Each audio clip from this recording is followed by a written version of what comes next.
Hi, thank you for including me. I'm a great admirer of the way that Moment Magazine draws us into layered explorations of the most pressing issues of our time. I'm also privileged and tickled to introduce the next honoree.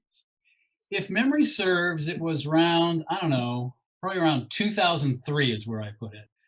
I get this call from Max Brooks. I know Max because he's married to the wonderful playwright Michelle Colos, who, although she's probably scrubbed this lowbrow interlude from her resume by now, Michelle was at one time senior producer of the very program that I anchor each morning on public radio.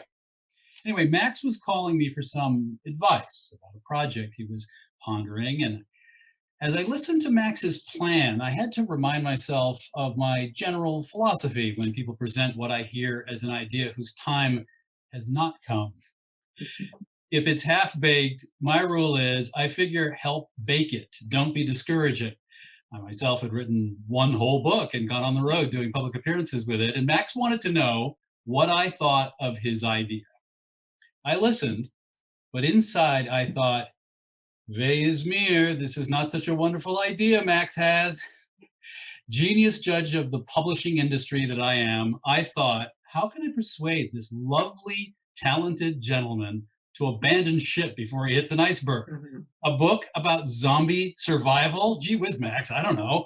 Who are the 12 people who'd ever buy that? Well, right, 18 years later, guess what's still selling in paperback audio and Kindle formats? The Zombie Survival Guide, which contains enduring lessons seemingly ripped right out of today's headlines.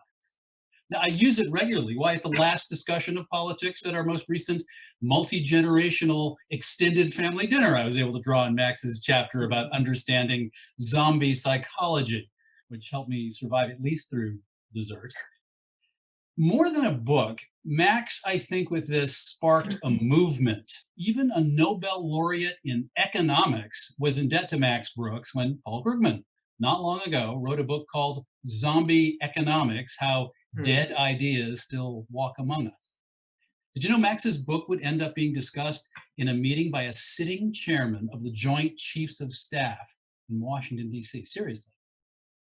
My grandma Stell, on my Jewish side, taught me about what she saw as our people's well-developed imagination for disaster, right?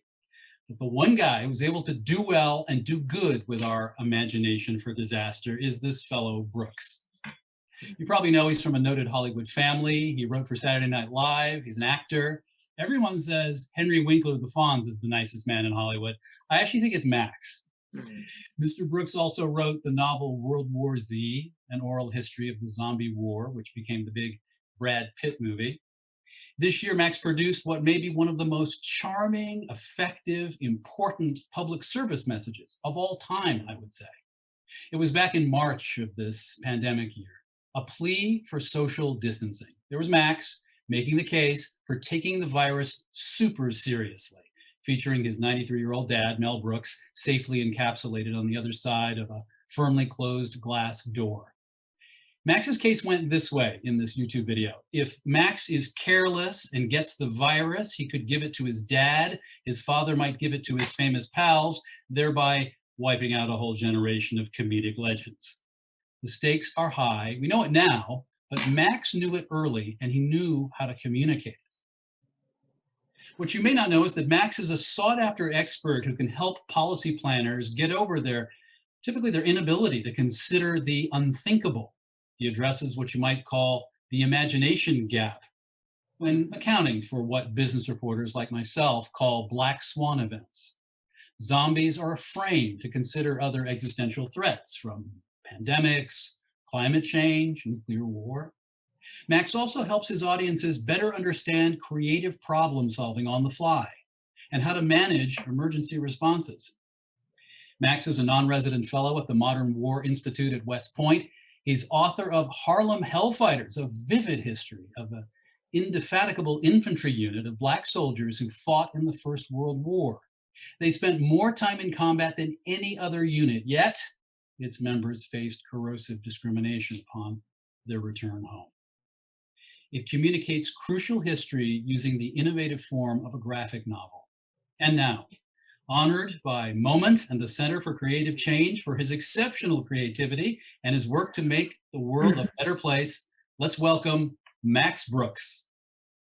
Thank you, David. Thank you, Jews of Moment magazine. It is quite an honor. You know, when I think about the future, when I think about what we're facing, I think about my own past. My first military forum that I was invited to speak at and to listen, especially listen at, it was the United States Naval War College, and it was the Presidential Forum. And I clearly felt like the dumbest guy in the room until I heard someone else speak. And this guy was so full of himself. And I ain't gonna say his name, but he went to Yale and he taught at Harvard and he was an advisor to the then president. So he knew what he was saying. He was a very smart man. And yet he said the dumbest thing anyone could have said in a forum discussing future scenarios. That would never happen. How can anyone say that?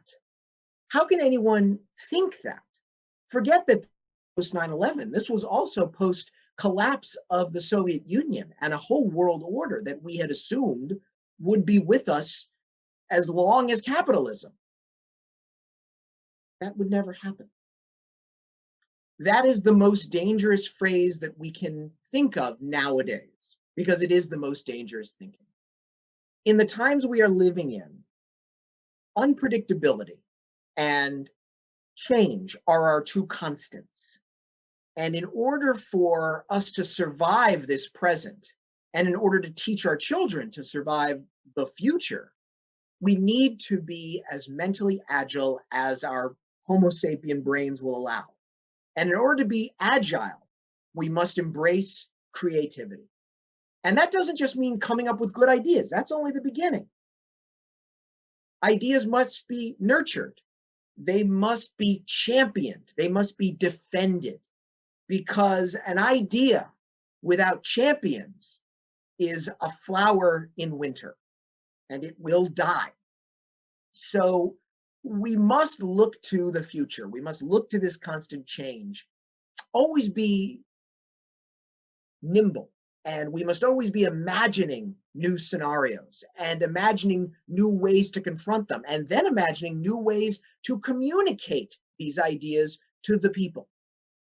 Because once again, in a democracy, great ideas don't work if you don't reach the voter and the taxpayer. So new ideas, new ways of thinking, creativity in all its forms must be the new normal. We cannot afford to think inside the box anymore, because whether we realize it or not, that box burned down a long time ago. So thank you, David. Thank you, Moment. It is an honor to be staring at this little light and accepting this virtual rule.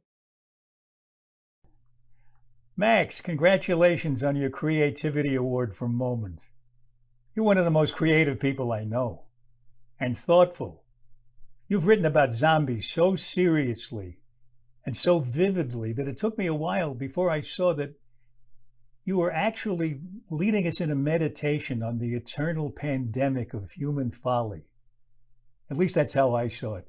Anyway, this is your moment. Enjoy it. And congratulations to Moment, to the Max.